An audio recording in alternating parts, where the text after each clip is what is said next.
This is United's new look attack. Sweeping it! Oh my! Shaped away, and Mbeumo! Glorious goal! And this is the rest of their team.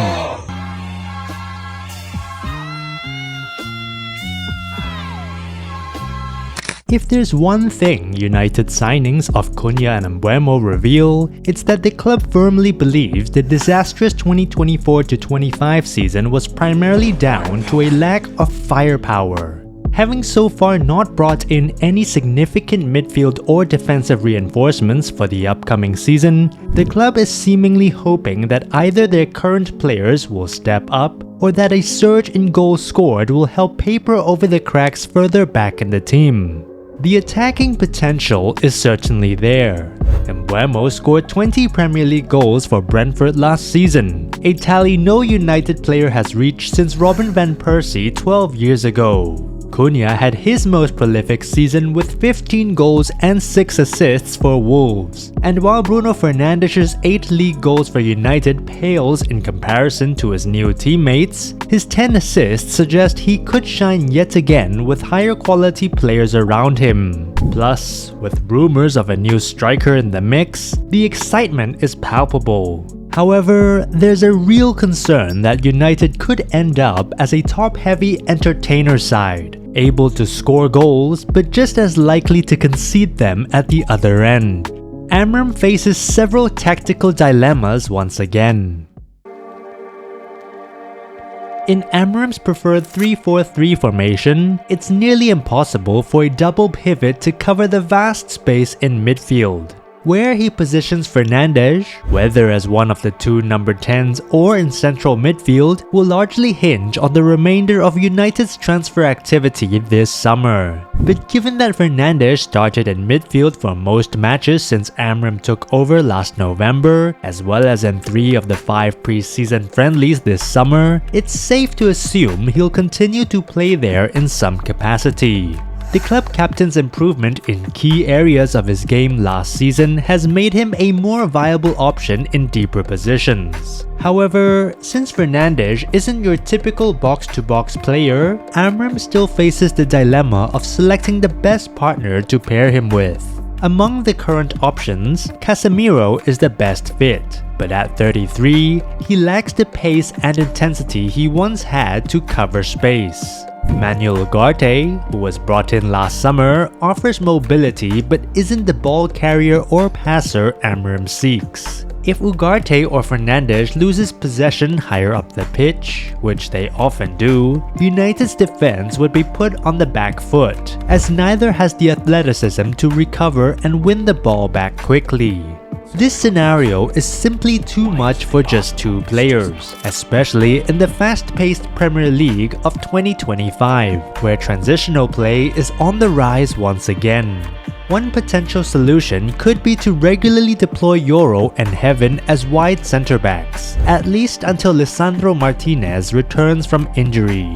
This would allow them to push forward and add numbers to midfield, as United's other defenders don't have the recovery pace needed.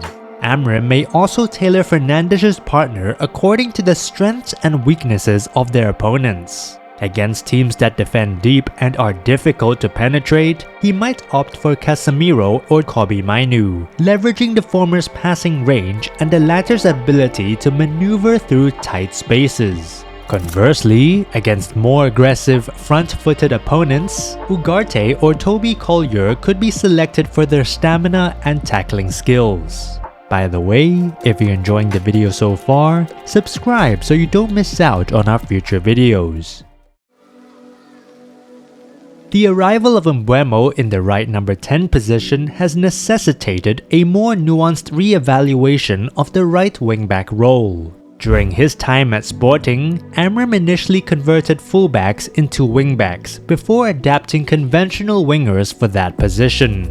In early press conferences at United, he reinforced this by sometimes referring to wingbacks as wingers, as seen in his deployment of Ahmad compared to Diogo Dalot and Noussair Mazraoui. A look at Mbeumo's runs from last season reveals a player who thrives in the right half space, Given time and space on the ball, he drives into the penalty area and cuts onto his favorite left foot to shoot. If that option isn't available, the 26-year-old can use his pace and intelligence to beat fullbacks on the outside and deliver a cross. These are all strengths that would be further amplified by pairing Mbeumo with an attacking wingback capable of making frequent overlapping runs, which provides the Cameroonian with an easy passing option on the outside or helps draw defenders away to ease his forays into central areas. If positioned at right wing-back alongside Mbeumo, Ahmad presents a tantalizing attacking potential. The Ivory Coast international is also left-footed and enjoys cutting inside or making late runs into the opposition penalty area, while also demonstrating his abilities in wider positions. Despite only being 5 feet 8 inches tall, he can also be a clever, proactive defender, pushing up and intercepting possession whenever he senses a poor touch or misplaced pass. However, maintaining defensive solidity from the wingback positions is crucial now more than before, especially with Cunha, Mbeumo, and Fernandes eager to push forward.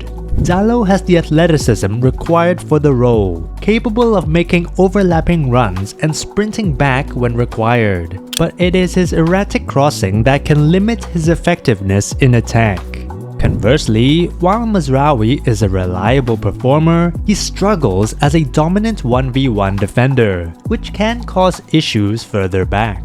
With seemingly no one-size-fits-all player at right wing-back, Amorim will need to rotate his options strategically. To watch our video exploring whether Amorim's tactics are truly working at United, click the first link in the description or the card in the top right corner. Amorim's back 3 setup will be key to laying the groundwork for unleashing Cunha and Mbeumo's attacking flair. Luckily, United have a solid lineup of centre-backs ready to make it happen. When Amorim's wingbacks surge forward, they'll need the support of athletic wide centre-backs behind them. Yoro is a great pick for right centre-back thanks to his quick recovery pace, but he also showed promise when he played on the left and pushed higher up the pitch toward the end of last season, something Amorim might want to harness this year to support Cunha and Fernandes. If Yoro is deployed on the left, Amorim could slot in Mazraoui at right centre-back, leveraging the players' experience defending the flanks. The Moroccan formed a solid partnership with Ahmad last season, and they could easily reignite their chemistry, with Mazraoui making the overlapping runs from right centre-back while Ahmad and Mbeumo target those half spaces. And let's not forget De Ligt, who brings a tough tackling presence at right centre-back. If Amorim wants to shore up his defense, he's the guy to provide that extra solidity. United finally seem to have options they can trust, and their new attacking reinforcements create some exciting nice-to-have dilemmas for Amorim. There's still a good chance we'll see a dynamic front line paired with a struggling midfield and back line, leading to massive gaps in midfield that could shift the game in an instant. But if Cunha and Mbeumo can sync up with the likes of Fernandes, Ahmad, and others, it's certainly something for United fans to get excited about. If you enjoyed this video, hit that like button and subscribe to the channel for more football news, stories, and insights. Also, don't forget to hit notifications so you never miss a beat. And with that, we'll see you in the next video.